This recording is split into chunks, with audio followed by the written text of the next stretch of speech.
আসসালামু আলাইকুম। বাংলাদেশ বেতার গোপালগঞ্জ। খবর পড়ছি ইন্তেজার আলম শুভ।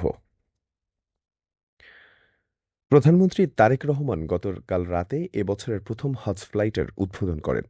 গতরাত ১১টা ৩০ মিনিটে প্রধানমন্ত্রী আনুষ্ঠানিকভাবে এই কার্যক্রমের উদ্বোধন করেন। হজের প্রথম ফ্লাইটটি ৪১৯ জন যাত্রী নিয়ে হজরত শাহজালাল আন্তর্জাতিক বিমানবন্দর থেকে সৌদি আরবের জেদ্দার উদ্দেশ্যে ছেড়ে যায়। চলতি বছর বাংলাদেশ থেকে প্রায় ৭৮,৫০০ জন হজ যাত্রী সৌদি আরব যাচ্ছেন। এর মধ্যে ৪,৫৬৫ জন সরকারি ব্যবস্থাপনায় এবং বাকি হজযাত্রী বেসরকারি ব্যবস্থাপনায় হজ পালন করবেন। হজযাত্রীদের প্রায় অর্ধেক পরিবহন করবে বিমান বাংলাদেশ এয়ারলাইন্স। এছাড়া সাউদিয়া ও ফ্লাইনাস এয়ারলাইন্সও ফ্লাইট পরিচালনা করবে। আগামী ২১ মে পর্যন্ত হজ যাত্রীদের বহনে মোট ২০৭টি ফ্লাইট পরিচালিত হবে। হজ শেষে আগামী ৩০ মে থেকে শুরু হবে ফিরতি ফ্লাইট। দারিদ্র্য দূর করে দেশের মানুষের জীবনমান উন্নয়ন এবং তাদের ভাগ্য পরিবর্তনে সম্মিলিতভাবে কাজ করার প্রত্যয় ব্যক্ত করেছেন স্থানীয় সরকার, পল্লী উন্নয়ন ও সমবায় মন্ত্রী মির্জা ফখরুল ইসলাম আলমগীর।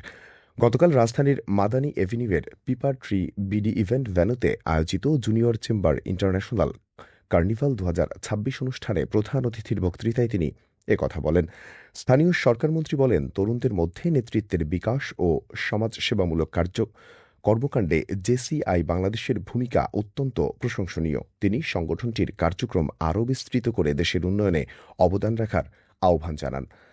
মন্ত্রী বলেন, স্বাধীনতার পর গত ৫৬ বছরে বাংলাদেশ উল্লেখযোগ্য অগ্রগতি অর্জন করেছে। খাদ্য নিরাপত্তা নিশ্চিতকরণ এবং কৃষি খাতে উন্নয়ন এ সাফল্যের গুরুত্বপূর্ণ দিক। তরুণদের উদ্দেশ্যে মন্ত্রী বলেন, নতুন স্বপ্ন ও উদ্যম নিয়ে দেশ গঠনে এগিয়ে আসতে হবে। দেশের টেকসই উন্নয়ন ও দারিদ্র্য বিমোচনে তরুণ সমাজের সক্রিয় অংশগ্রহণ অপরিহার্য। উল্লেখ্য, জেসিআই বাংলাদেশ তরুণদের একটি অলাভজনক বৈশ্বিক প্ল্যাটফর্ম, যা নেতৃত্ব, উন্নয়ন, সামাজিক দায়বদ্ধতা এবং ইতিবাচক পরিবর্তন আনতে কাজ করে। ফরিদপুরে সমতাভিত্তিক আঞ্চলিক উন্নয়ন শীর্ষক এক মতবিনিময় সভা গতকাল জেলা প্রশাসকের সম্মেলন কক্ষে অনুষ্ঠিত হয়। সভায় প্রধানমন্ত্রীর অর্থ বিষয়ক উপদেষ্টা রাশেদ আল মাহমুদ তিতুমির প্রধান অতিথি ও পররাষ্ট্রমন্ত্রী শামা ওবায়েদ বিশেষ অতিথি হিসাবে উপস্থিত ছিলেন। সভায় ফরিদপুর সহ রাজবাড়ী, মাদারীপুর, শরীয়তপুর ও গোপালগঞ্জ জেলার উন্নয়ন পরিস্থিতি, সমস্যা ও সম্ভাবনা নিয়ে বিস্তারিত আলোচনা করা হয়।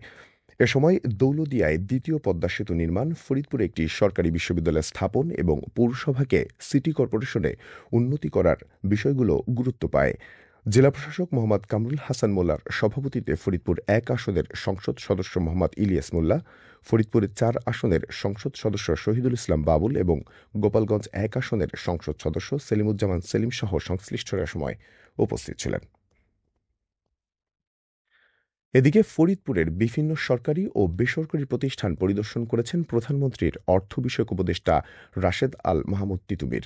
গতকাল সকালে ঢাকা থেকে সড়ক পথে ফরিদপুরে পৌঁছে তিনি প্রথম জোবাইদা করিম জুট মিল পরিদর্শন করেন। পরে নদী গবেষণা ইনস্টিটিউটে গিয়ে কর্মকর্তাদের সঙ্গে মতবিনিময় করেন।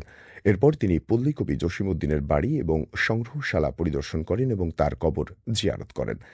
পরিদর্শনকালে পররাষ্ট্রমন্ত্রী প্রতিমন্ত্রী শামা ওবায়েদ, জেলা প্রশাসক মোহাম্মদ কামরুল হাসান মোল্লা সহ প্রশাসনের ঊর্ধ্বতন কর্মকর্তা এবং বিভিন্ন সংগঠনের নেতারা উপস্থিত ছিলেন। ফরিদপুরে ৩ দিনব্যাপী বৈশাখী মেলা গতকাল শেষ হয়েছে। গত মঙ্গলবার শহরের অম্বিকা ময়দানে হলিডে মার্কেট ফরিদপুরের আয়োজনে শুরু হওয়া মেলায় ৩৮টি প্রতিষ্ঠান অংশ নেয়।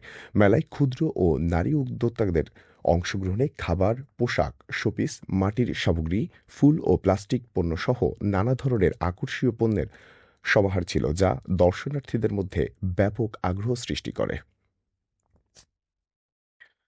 খেলার খবর, ভলিবল।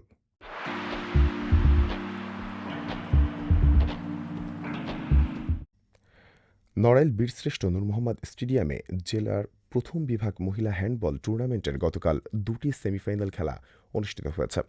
প্রথম সেমিফাইনালে ওয়ারি ক্লাব ২১-২ গোলের বড় ব্যবধানে সলিড গোল্ড ক্লাবকে পরাজিত করে ফাইনালে উন্নতি হয়েছে। অপরদিকে দ্বিতীয় সেমিফাইনালে সিটি ক্লাব ১০-০ গোলে দুরন্ত উইমেন্স ক্লাবকে হারিয়ে ফাইনাল নিশ্চিত করে।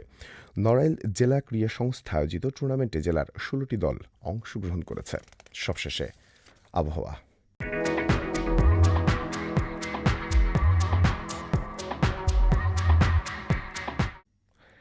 আজ বেলা ১টা পর্যন্ত দেশের অভ্যন্তরীণ নদীবন্দরসমূহের জন্য আবহাওয়ার পূর্বাভাসে বলা হয়েছে, রংপুর, ময়মনসিংহ, কুমিল্লা এবং সিলেট অঞ্চলসমূহের উপর দিয়ে পশ্চিম অথবা উত্তর-পশ্চিম দিক থেকে ঘণ্টায় ৪৫ থেকে ৬০ কিলোমিটার বেগে অস্থায়ীভাবে দমকা অথবা ঝোড়ো হাওয়াসহ বৃষ্টি অথবা বজ্রবৃষ্টি হতে পারে।